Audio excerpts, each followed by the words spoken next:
หลวงปู่สิมพุทธาจาโรก่อนพบพญานาคหลวงปู่สิมท่านได้พบกับเหตุการณ์ที่ประหลาดขึ้นหลังจากชายหนุ่มที่อ้างตัวว่าเป็นพญานาคได้กล่าวเป็นปริศนาทิ้งท้ายว่าแล้วจะมาให้เห็นหลังจากที่เขาหายไป3 วันได้มีงูใหญ่มานอนขดอยู่ใต้ตังไกลๆกับเตียงของท่านบางท่านอาจจะยังไม่รู้ว่าหลวงปู่สิมพุทธาจาโรนั้นท่านถือกำเนิดจากที่ใดและมีความเป็นมาอย่างไรดังนั้นเพื่อความสมบูรณ์ของเรื่องราวผมจึงอยากจะเล่าย้อนสู่อดีตของท่านแต่ปางหลังพอสังเขปที่จริงแล้วหากท่านผู้ฟังเป็นผู้ที่เลื่อมใสในพระพุทธศาสนาหรือผู้ที่อยู่ในแวดวงของพระภิกษุสงฆ์สายธรรมยุทธและที่เราเรียกกันว่าพระสายปฏิบัติย่อมรู้จักกับหลวงปู่สิมในฐานะผู้ปฏิบัติดีปฏิบัติชอบที่ได้รับความศรัทธาจากชาวพุทธในประเทศไทยอีกองค์หนึ่งหลวงปู่สิมท่านเป็นคนที่เรียบง่ายและใจดีใครก็ตามที่ได้เข้ากราบนมัสการท่านอย่างใกล้ชิดจะรู้สึกเลื่อมใสในวัดปฏิบัติของท่านสมกับที่ท่านเป็นศิษย์ของพระตถาคตที่จะสืบสานพระพุทธศาสนาให้ยืนยงคงอยู่กับโลกต่อไปนานเท่านานตามประวัติที่จารึกไว้ครั้งที่โยมมารดาของท่านคือนางสิงห์คำตั้งครรภ์แก่ใกล้คลอดได้เกิดฝันไปว่ามีพระภิกษุรูปหนึ่งหน้าตาผิวพรรณผุดผ่องมีประกายรัศมีอยู่รอบตัวได้มาปรากฏตัวอยู่กลางอากาศเบื้องบนหลังคาของเถียงนาหรือกระท่อมนาจากนั้นก็ได้ลอยลงมายังกระท่อมที่พักกลางทุ่งนาแล้วมาหยุดอยู่ตรงหน้าของนางแต่ก็ไม่ได้พูดอะไรนางสิงห์คำซึ่งเป็นผู้ที่เลื่อมใสในพระพุทธศาสนาอยู่แล้วเมื่อเห็นพระภิกษุมายืนสำรวมอยู่ตรงหน้าแม้ไม่ได้กล่าวอะไรออกมาแม้แต่คำเดียวก็ตามแต่นางก็มีความรู้สึกปิติยินดีอิ่มเอิบอย่างบอกไม่ถูกพระรูปนั้นได้มาปรากฏตัวอยู่ไม่นานก็หายวับไปแต่ไม่รู้ว่าท่านหายไปทางไหนจึงสะดุ้งตื่นขึ้นมากลางดึกแล้วก็ได้ปลุกผู้ที่เป็นสามีคือนายสารให้ลุกขึ้นมีอะไรหรือแม่สิงห์คำปลุกขึ้นมากลางดึกเช่นนี้ฉันฝันประหลาดคือฝันว่าได้มีพระภิกษุรูปหนึ่งหน้าตาผิวพรรณผุดพองลอยอยู่บนอากาศเหนือกระท่อมของเราจากนั้นก็ลอยลงมายืนอยู่ต่อหน้าฉันแต่ก็ไม่ได้กล่าวอะไรเลยท่านมายืนด้วยความสำรวมอยู่ไม่นานก็หายวับไปฉันเองก็ไม่รู้เหมือนกันว่าท่านหายไปทางไหนหายไปที่ใดจึงได้สะดุ้งตื่นขึ้นมาหรือว่ามีคนมีบุญจะมาเกิดกับเราผู้ที่เป็นสามีคือนายสารได้ฟังผู้ที่เป็นภรรยาเล่าให้ฟังตั้งแต่ต้นจนจบจึงยิ้มและกล่าวออกมาด้วยความปิติยินดีว่าใช่แล้วแม่สิงห์คำผู้มีบุญจะมาเกิดกับเราสองสามีภรรยาต่างก็มีความสุขนอนหลับสบายจนรุ่งเช้าพอรุ่งเช้าวันใหม่นายสารผู้เป็นสามีก็คอยดูแลภรรยาไม่ให้ทำงานหนักพร้อมกับหายามาให้เพื่อที่จะกินบำรุงร่างกายและลูกในท้องอย่างประคบประหงมจนกระทั่งต่อมานางสิงห์คำตั้งครรภ์แก่จนได้กำหนดคลอดลูกชายออกมาหน้าตาผิวพรรณเหมือนในฝันไม่มีผิดผิวพรรณขาวผุดผ่องหน้าตาดีน่ารักน่าชังและด้วยความฝันสุดมหัศจรรย์นั้นเองนายสารและนางสิงห์คำผู้เป็นภรรยาจึงได้ตั้งชื่อให้ลูกชายว่าสิมคำเดียวโดดๆตามภาษาอีสานก็ต้องหมายถึงสีมาหรือขอบเขตพุทธสีมาหรือที่ตั้งของโบสถ์นั่นเองปกตินายสารเป็นผู้ที่ใจบุญใจกุศลเลื่อมใสในพระพุทธศาสนาอยู่แล้วพอๆกับนางสิงห์คำทุกวันพระและวันสำคัญในพระพุทธศาสนาทั้งนายสารและนางสิงห์คำนั้นจะพากันเข้าวัดฟังธรรมอยู่เสมอมิได้ขาดจนต่อมาเด็กชายสิมโตขึ้นมาพ่อและแม่จึงได้พาเข้าวัดเพื่อฟังเทศน์ในทุกวันพระ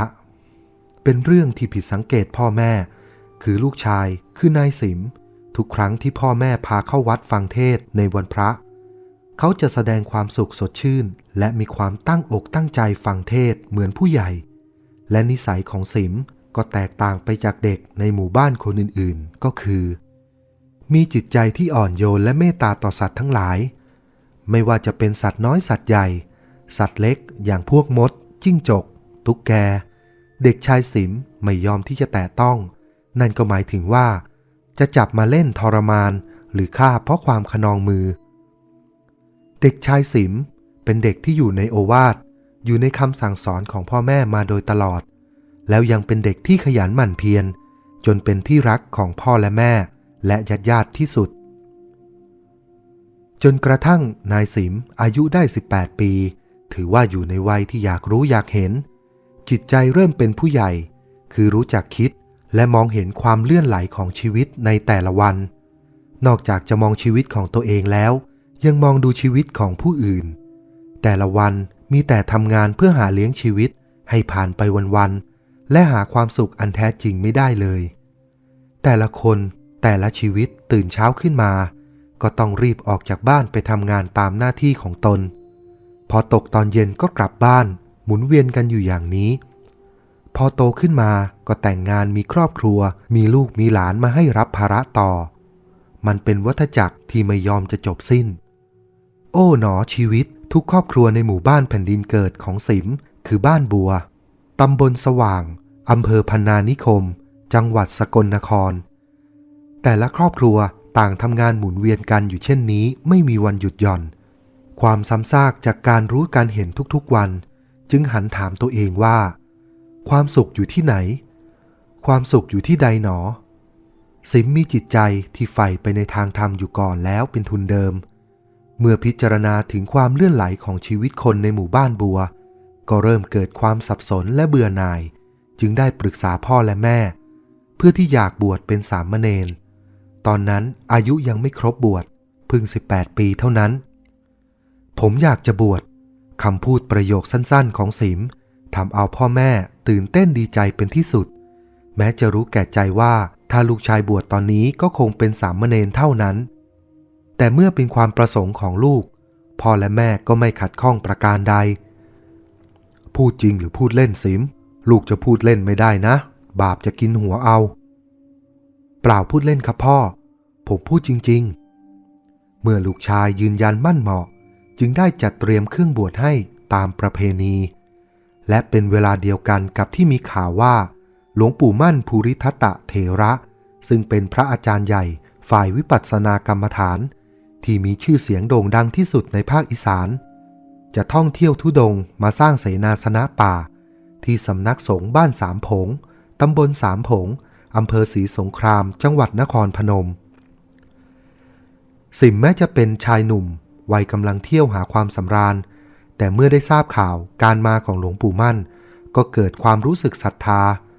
เนื่องจากได้ทราบประวัติปฏิปทาของหลวงปู่มั่นมาพอสมควร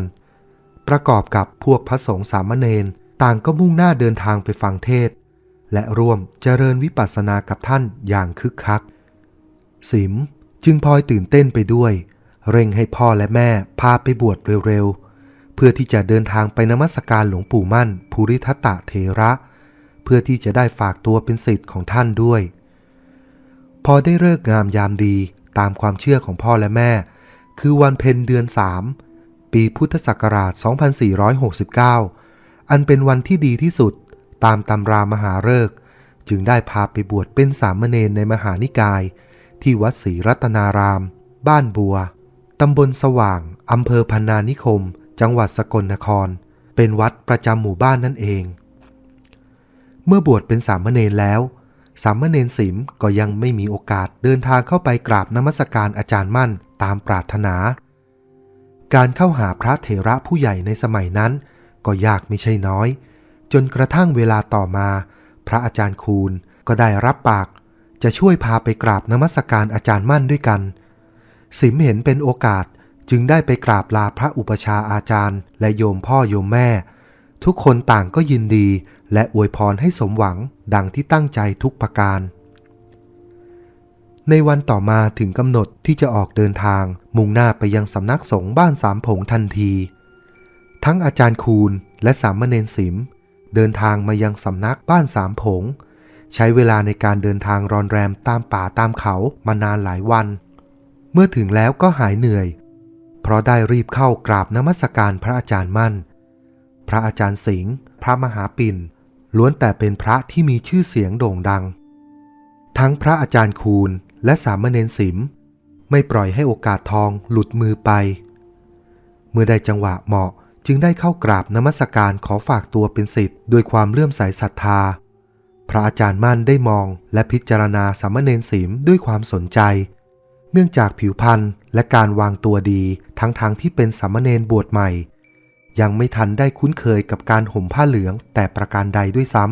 ำหลังจากท่านมองด้วยความเมตตาแล้วพระอาจารย์มั่นยังได้กล่าวออกมาว่าเนนสิมบวชใหม่เอาไหมสามเณรบวชใหม่สีผ้าเหลืองยังไม่ทันติดผิวรีบตอบทันทีเพราะอยากได้ยินท่านพูดอย่างนั้นอยู่แล้ว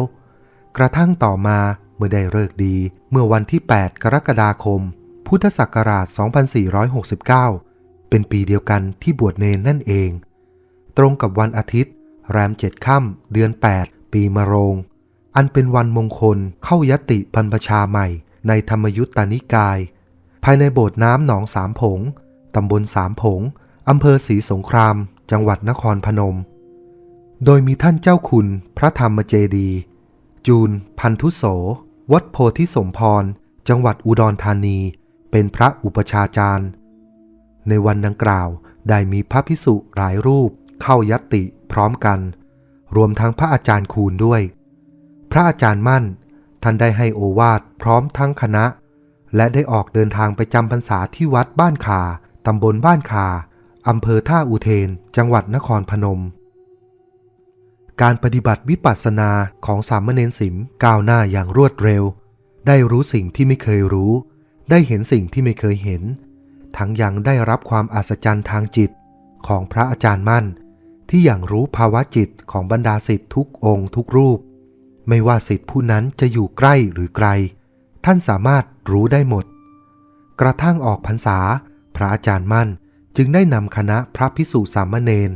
มุ่งหน้าท่องเที่ยวธุดงค์ไปตามป่าตามเขาจนมาถึงบ้านดอนแดงคอกช้าง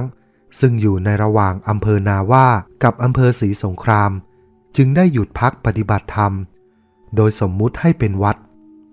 แต่เนื่องจากมีศิษย์ที่ติดตามมาเป็นจำนวนมากถึง70รูปจึงได้กางกรดเป็นที่บังลมบังแดดเป็นที่นั่งเจริญภาวนาหลังจากทำความเพียรเป็นหมู่คณะได้ระยะหนึ่งพระอาจารย์มั่นจึงได้แยกศิษย์ออกเป็นกลุ่มๆสามเณรสิมโชคดีได้อยู่ในกลุ่มของพระอาจารย์มั่นท่านพาท่องเที่ยวธุดงค์มุ่งสู่บ้านหัววัวจังหวัดอุบลราชธานีเนื่องจากมีการนัดบรรดาศิษย์ทั้งหลายทั้งปวง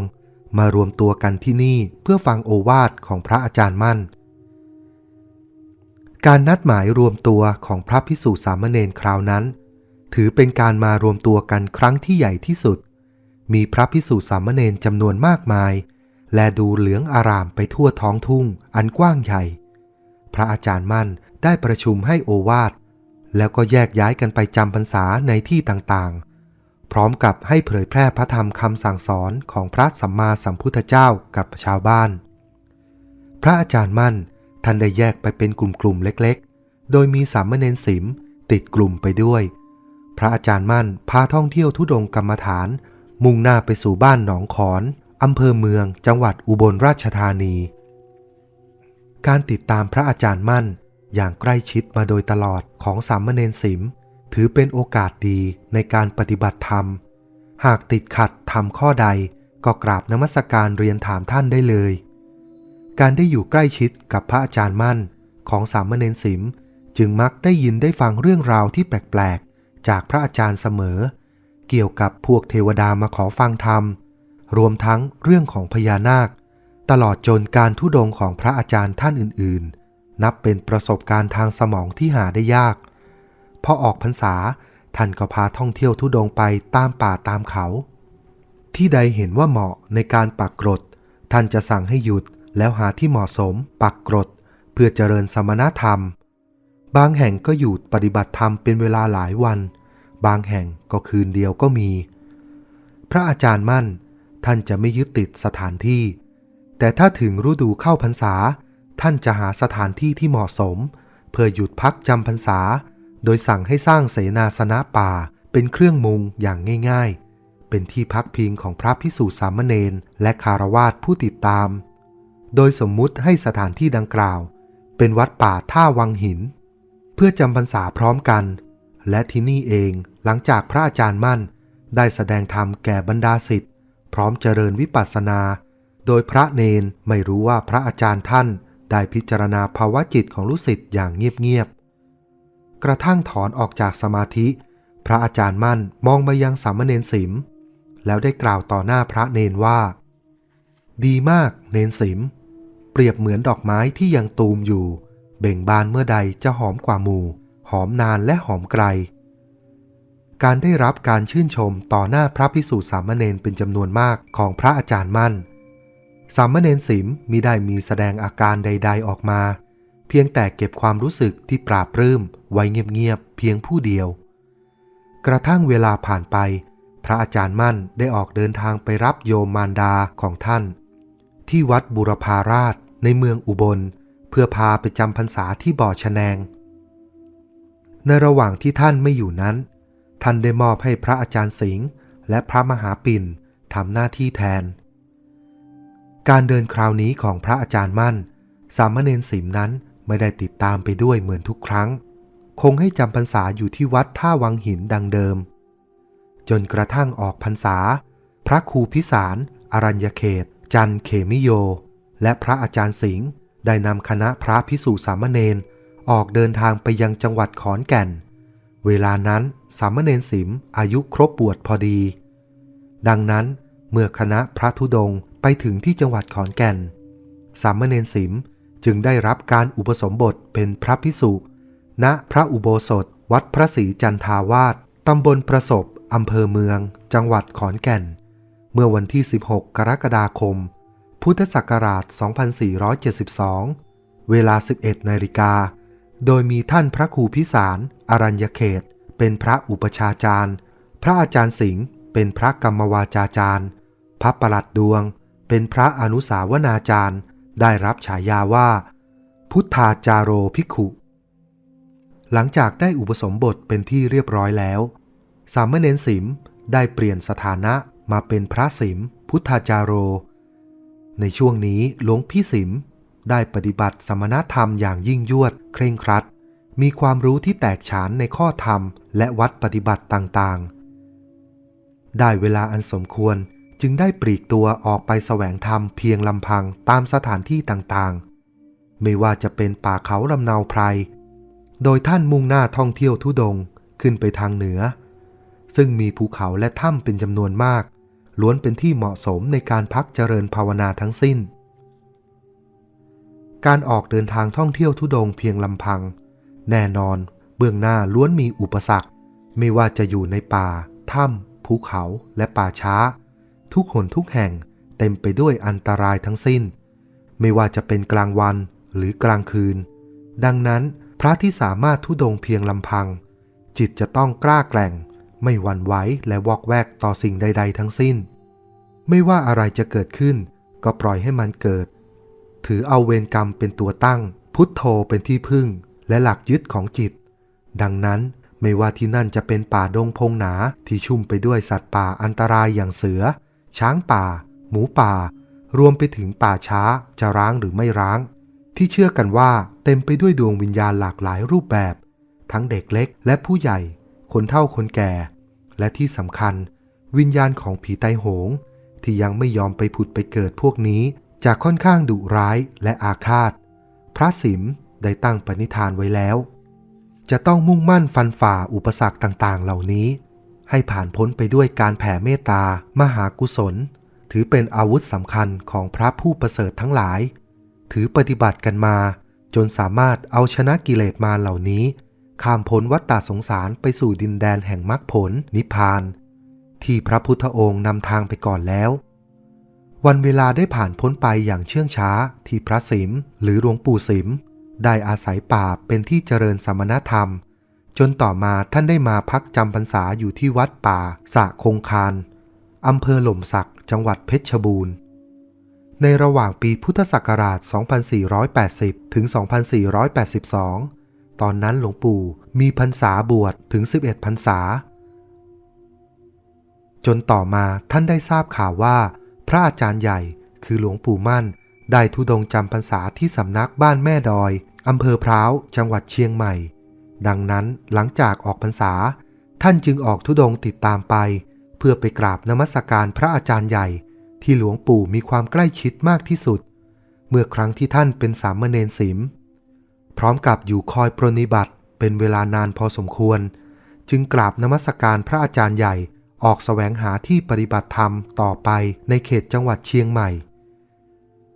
เนื่องจากจังหวัดเชียงใหม่มีทั้งป่าและภูเขามากมายรวมไปถึงถ้ำและเงื้อมผาป่าที่ยังเป็นป่าที่อุดมสมบูรณ์เต็มไปด้วยพันไม้นานาชนิดต่างๆอากาศก็เย็นสบายดีแม้ในป่าจะเต็มไปด้วยสัตว์ป่าที่เป็นอันตรายต่อชีวิตก็ตามเมื่อมาอยู่บนผืนแผ่นดินของจังหวัดเชียงใหม่หลวงปู่สิม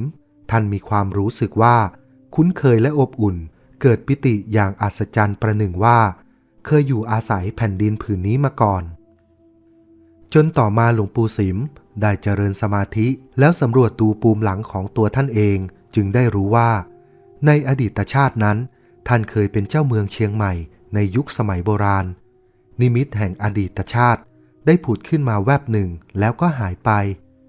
เมื่อท่านรู้อย่างนี้แล้วท่านจึงได้เร่งเจริญภาวนาอย่างเต็มที่ตามลำพังตามป่าและในถ้ำบนยอดเขาแล้วต่อมาท่านก็ได้ไปพักอยู่ที่ถ้ำป่าเบียงในเขตอำเภอเชียงดาวจังหวัดเชียงใหม่ก่อนจะไปอยู่ในถ้ำผาป่องแล้วก็ได้ตั้งเป็นสำนักสงฆ์เป็นแหล่งสุดท้ายพญานาคปรากฏตัวที่ถ้ำผาป่องหลังจากที่หลวงปู่สิมได้มาตั้งสำนักสงฆ์ที่ถ้ำผาป่องอันเป็นแหล่งสุดท้ายหลังจากท่องเที่ยวธุดงค์มาแล้วหลายป่าหลายเขาและหลายป่าช้าผ่านอุปสรรคในการเจริญธรรมมามากมาย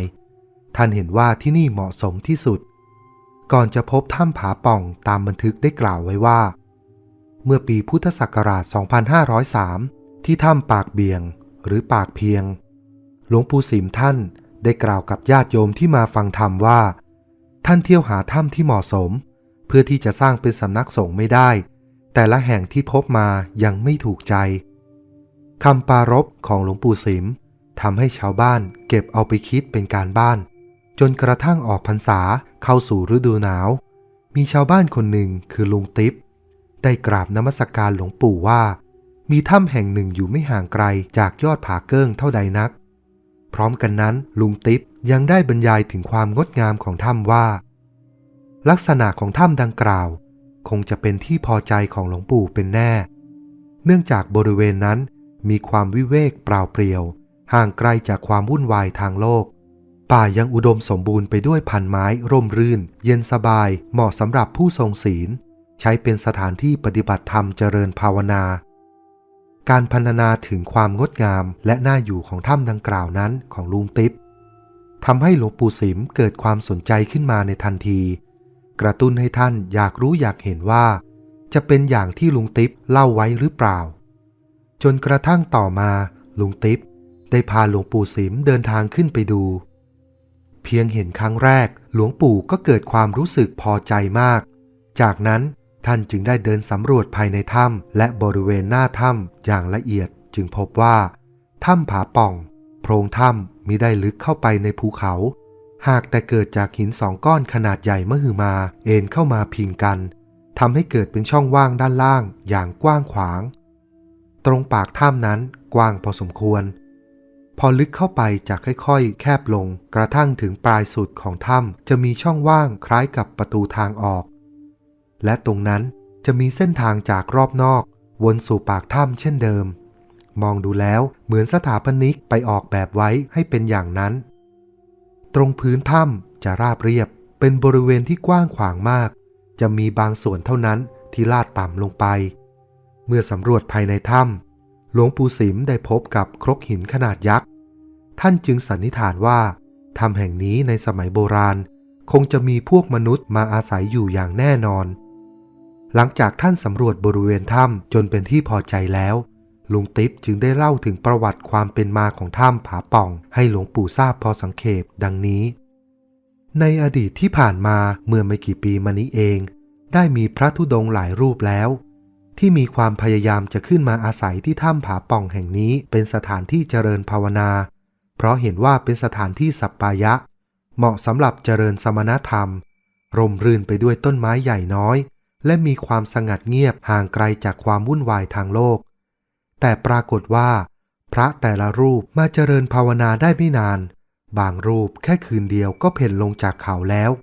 บางรูปก็อยู่ได้ตะวันยังไม่ตกดินก็รีบลงจากเขาเช่นกันโดยท่านเหล่านั้นมิได้บอกถึงสาเหตุว่าเพราะอะไรหลวงปู่นั่งฟังด้วยความสงบสำรวมและมิได้แสดงอะไรออกมาแต่สิ่งที่ท่านแสดงออกมาให้เห็นก็คือความอิ่มเอิบใจด้วยประหนึ่งว่าถ้ำผาป่องแห่งนี้ท่านเคยมาอาศัยอยู่ก่อนเพราะรู้สึกคุ้นเคยและอบอุ่นอย่างบอกไม่ถูกในความเบื้องลึกของท่านแล้วไม่มีสถานที่แห่งใดอีกแล้วที่จะมีความเหมาะสมเท่าที่นี่ท่านยังคิดไปว่าที่นี่เป็นแหล่งสุดท้ายสำหรับการเจริญภาวนากว่าจะสิ้นอายุไขความอบอุ่นและความผูกพันที่เกิดขึ้นอย่างประหลาดนี้ทำให้หลวงปู่สิมสั่งให้ลุงติ๊บทำแคร่ไม้ไผ่พอได้อาศัยเป็นที่พักเจริญภาวนาเพียงลำพังระยะหนึ่งหลวงปู่อยู่ปฏิบัติธรรมที่ถ้ำผาป่องระยะหนึ่งก็กลับลงไปที่ถ้ำปากเบียงท่านจะเที่ยวขึ้นเที่ยวลงอย่างนี้เป็นประจำบางครั้งก็ขึ้นเจริญภาวนาเพียงลำพังองค์เดียวบางคราวก็จะมีพระมีสามเณรติดตามขึ้นไปด้วยเพื่อปรนนิบัติและเจริญสมณธรรมด้วยกัน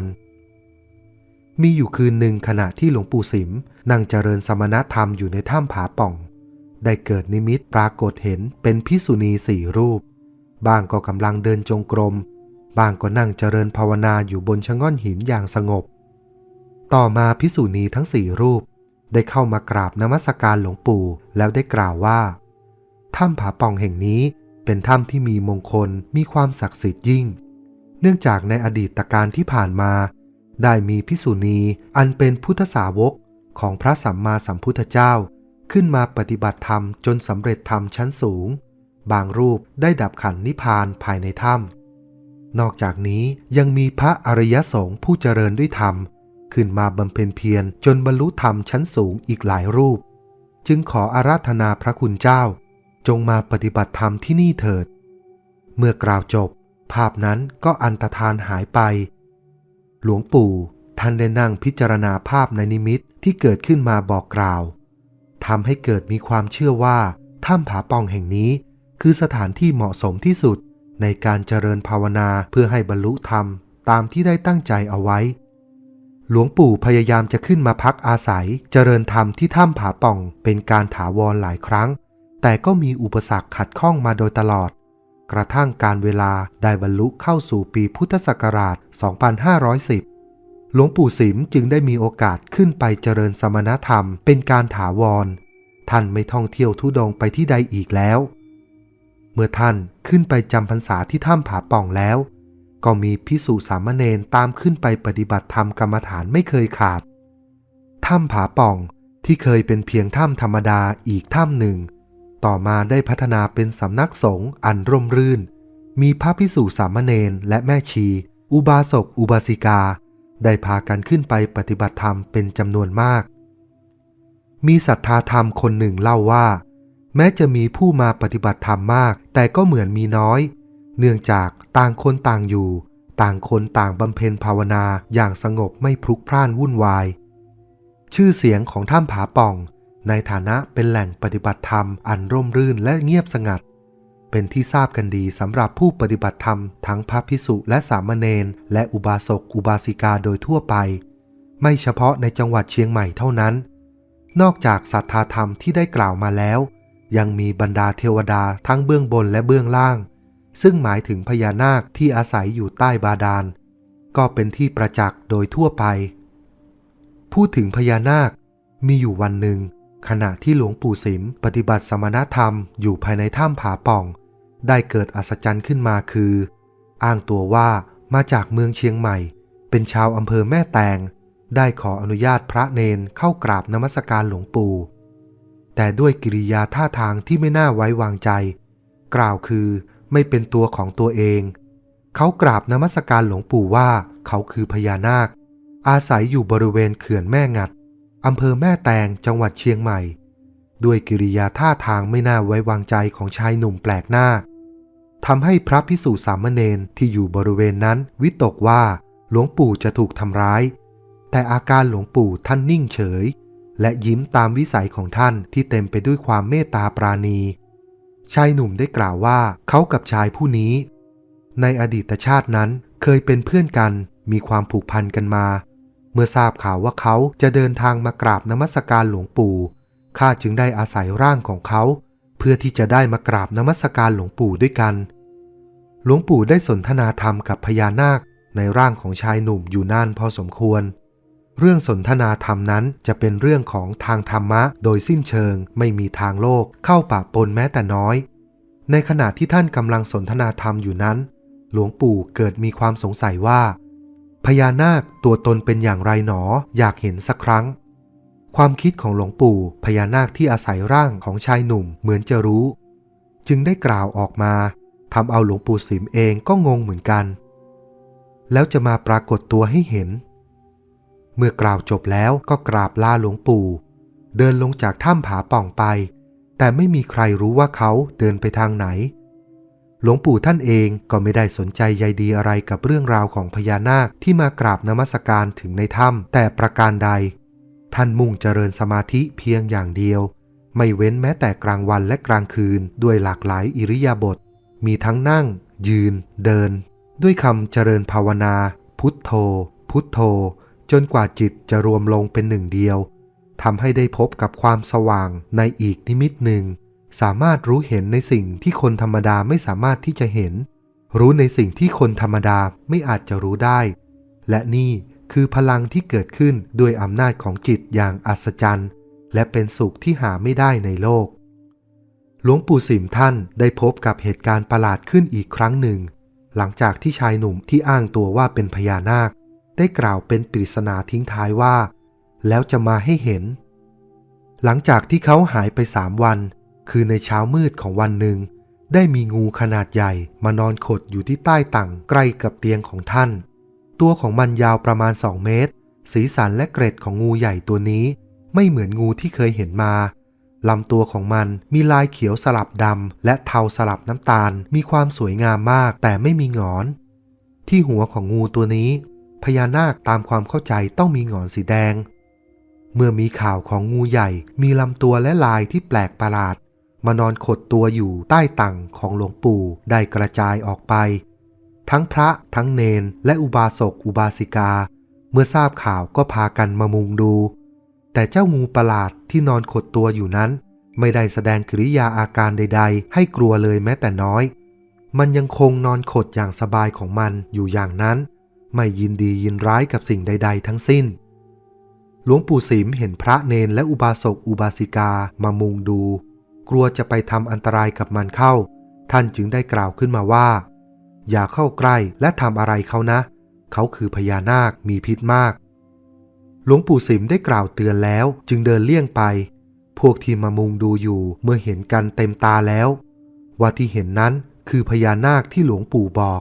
แต่ก็มีหลายคนเชื่อและอีกหลายคนก็ยังสงสัยไม่ยอมเชื่อเลยทีเดียวเพราะเห็นเป็นงูชัดๆแต่เป็นงูพันธุ์ใหม่ที่ไม่เคยเห็นมาจากที่ใดมาก่อนแม้ไม่เชื่อก็ต้องเก็บไว้ในใจแล้วแยกย้ายกันไปปฏิบัติกิจของตนเองจนเวลาผ่านไปนานพอสมควรพระและเณรจึงได้พากันไปดูอีกครั้งว่าไปหรือยังเนื่องจากหวั่นไปว่ามันจะทำร้ายหลวงปู่เนื่องจากมันมีพิษมากตามที่หลวงปู่บอกเมื่อเห็นว่ามันยังนอนเป็นทองไม่รู้ร้อนรู้หนาวอยู่บรรดาพระและสามเณรได้เอากระสอบมาครอบตัวมันไว้แล้วดันตัวมันเข้าไปจากนั้นก็พากันนำไปปล่อยที่เชิงเขาซึ่งอยู่ห่างไกลไปจากถ้ำผาป่องพอสมควรแล้วพากันกลับระหว่างการเดินทางกลับขึ้นมายังถ้ำผาป่องต่างก็คุยกันตามที่เข้าใจกันว่าอย่างไรเสียป่านนี้มันคงเลื้อยหนีเข้าป่าเข้าพงไปแล้วคงไม่กลับมาอีกถือว่าเป็นการคาดเดาที่ผิดถนัดพอรุ่งเช้าของวันใหม่ทั้งพระและสามเณรรวมทั้งคฤหัสถ์ทั้งหลายต่างพากันใจหายใจคว่ำเนื่องจากงูตัวที่นำไปปล่อยนั้นมันกลับขึ้นมายังถ้ำผาป่องอีก การมาของมันคราวนี้ไม่ยอมไปนอนขดอยู่ที่ตังของหลวงปู่สิมมันกลับเปลี่ยนที่มันแสดงความอัศจรรย์ให้เห็นอย่างเหลือเชื่อคือมันพันรอบเทียนพรรษาเล่มใหญ่ที่ตั้งอยู่หน้าองค์พระประธานภายในถ้ำมันเคลื่อนไหวตัวไปมาตลอดเวลาคราวนี้ไม่มีใครผู้ใดกล้าเข้าไปใกล้นอกจากจะยืนอยู่ห่างๆเมื่อหลวงปู่สิมรู้ว่างูตัวนั้นมาพันรอบต้นเทียนพรรษาภายในถ้ำท่านจึงรีบมายืนพิจารณาดูอยู่นานและบอกทุกคนว่าไม่ต้องไปทำอะไรเขาทั้งสิ้นเขาเพียงมาปรากฏตัวให้เห็นเดี๋ยวไม่นานเขาก็ไปเอง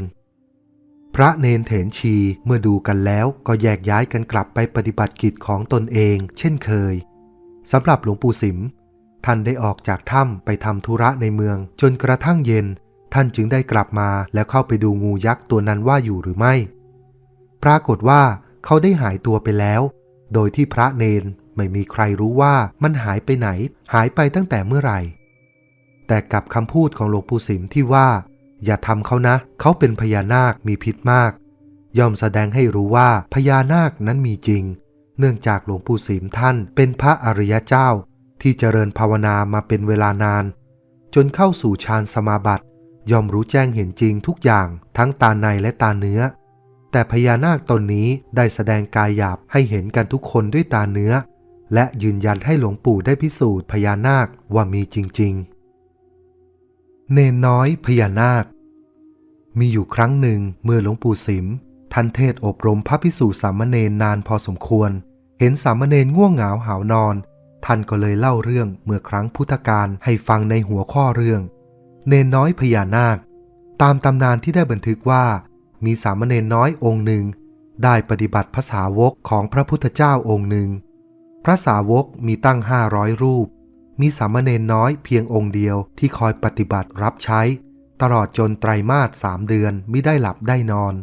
เดี๋ยวหลวงพี่องค์นั้นให้ประเคนของเดี๋ยวหลวงพี่องค์ต่อไปให้ทำนั่นทำนี่พระตั้ง500มีสามเณรน้อยเพียงองค์เดียวรับใช้ทุกอย่างให้กับพระทุกองค์ทำไมจึงทำได้แต่ที่ถ้ำผาป่องของเรานี้พระภิกษุมีเพียง20 องค์สามเณรชื่อใหญ่องค์หนึ่งสามเณรชื่อวิรัตองค์หนึ่งสามเณรจ่อยอีกองค์หนึ่งรวมเป็น3 องค์เรื่องที่รับใช้พระเป็นเรื่องเล็กอย่าไปท้อถอยโดยเฉพาะเนนจ่อยชื่อจริงไม่ใช่เนนจ่อยแต่ร่างกายเพิ่นจ่อยคือผอมนั่นเองก็เลยได้ชื่อว่าเนนจ่อยแต่ขยันดีขยันขันแข็งทำอะไรเต็มกำลังแค่พระ20 องค์นี้หากจะแบ่งก็ได้น้อยเดียวแบ่งสามเณร3 องค์ปฏิบัติรับใช้แล้วหลวงปู่สิมท่านก็วกเข้าเรื่องสามเณรน้อยในตำนานที่ไม่ได้หลับไม่ได้นอนมันอยากนอนดังนั้นพอเสร็จไตรมาส3 เดือนก็ไม่รู้จะปรารถนาเอาอะไรที่จริงสามเณรน้อยสามารถปรารถนาอะไรก็ได้เพราะความเพียรเต็มที่ไม่ได้หลับได้นอนสามเณรองค์นั้นก็เกิดมีแต่จะอยากนอนอย่างเดียวเท่านั้นจะปรารถนาเอาดีกว่านั้นก็ไม่ได้มันง่วงนอนอยากจะนอนอย่างนี้จึงปรารถนาเอาว่าขอให้ข้าพเจ้าได้นอนเถิดว่าอย่างนั้นอย่าได้มีการมีงานเหนื่อยขอนอนตลอดเถิดกระทั่งต่อมาสามเณรน้อยได้ตายลงก็ได้ไปเกิดเป็นนาคราชหรือพญานาคราชเลยนอนไม่ยอมตื่นจนเดี๋ยวนี้พระพุทธเจ้าหลายองค์แล้วที่มาตรัสรู้และเสี่ยงถาดไปที่กองหัวพญานาคหรือเนนน้อยรูปนั้นตกอยู่ข้างๆบ้างพญานาคผู้ชอบนอนก็เพียงแต่รับรู้แล้วก็หลับต่อเพราะต้องรอพระศรีอริยเมตโยโพธิสัตว์มาตรัสรู้นู่นแหละจึงจะตื่นได้หลวงปู่บอกว่านั่นแหละปรารถนานอนอย่าได้ปรารถนาเอาเลยก็นอนไม่ยอมตื่นเลยนี่มันบ่ได้เรื่องใดราวประสบการณ์เรื่องพญานาคของหลวงปู่สิมพุทธาจาโรแห่งวัดถ้ำผาป่องจังหวัดเชียงใหม่ก็มีแต่เพียงเท่านี้